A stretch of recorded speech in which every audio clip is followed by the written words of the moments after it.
Well, a key witness in the deadly ICE shooting of Lorenzo Salgado Araujo has been released from custody, and we are now hearing from him. In fact, H-Town Morning News reporter Vanessa Pacheco is following the latest developments and has more details on this still developing story. And first of all, good morning, Vanessa. Tell us once again who this is and what he had to say about being detained by ICE. Sharon, good morning. Yes, Jose Trinidad Rojas Pliego was released Wednesday around noon from the Montgomery ICE Processing Center in Conroe, where he had been detained for about 3 weeks. Now, this first video was shared with us by Lou Lack and shows Pliego right after his release. Pliego was one of the men who was inside Lorenzo Salgado Araujo's van on July 7th when ICE agents opened fire, killing Salgado Araujo. Now, Pliego was taken into ICE custody that same day and remained detained until Wednesday.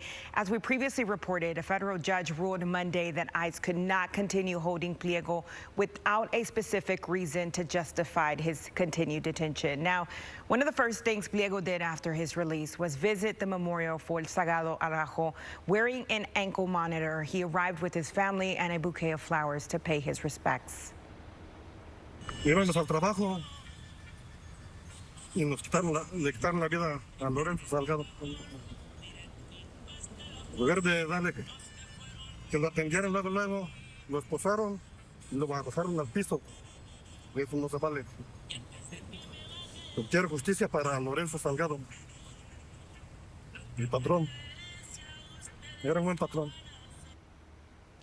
A bit of translation here. Pliego says they were on their way to work with when Lorenzo Salgado Araujo lost his life. He says instead of receiving immediate medical attention, Salgado Araujo was handcuffed and pushed to the ground. Pliego says he wants justice for Salgado Araujo, whom he described as a great boss. Now, I'll be speaking with the Gonzalez Olivieri law firm in just a few minutes to learn what's next for Pliego, his immigration case, and the legal process moving forward.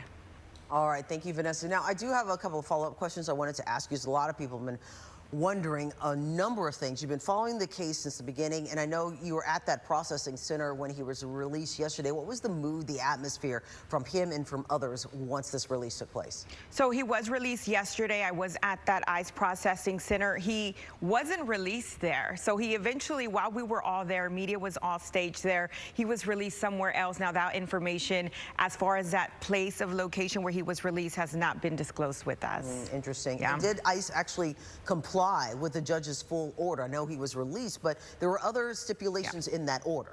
So they had that 48 hours. That would have expired around 5-ish yesterday, so they did comply with that. But one of the things that they didn't comply with, according to the lawyer's office, was that they didn't get that 3-hour in advance notice before they were about to release him. But, you know, they say that they're just happy that he's able to just be reunited with his family. Because they were that 3-hour advance, I mean, do you know how much time they were told before he was being released? Well, no, because we had contacted the lawyer's office sometime around 10 o'clock yesterday. And so they said they hadn't gotten any notification. They assumed that they would get that 3 in advance hour notice, but it wasn't until noon where we just got a call and they said, oh yeah, he's been released already. Wow, okay, yeah. Very interesting. So they got, of course, that location where he was going to be released from, but they didn't get that 3-hour in advance notice. Very interesting. Yeah. Well, at least he's been released and he's now with his family. So we'll get more information from you a little later as well. Thank you so much, Vanessa Pacheco, our reporter who's been following it since the beginning with that great reporting. Thank you so much.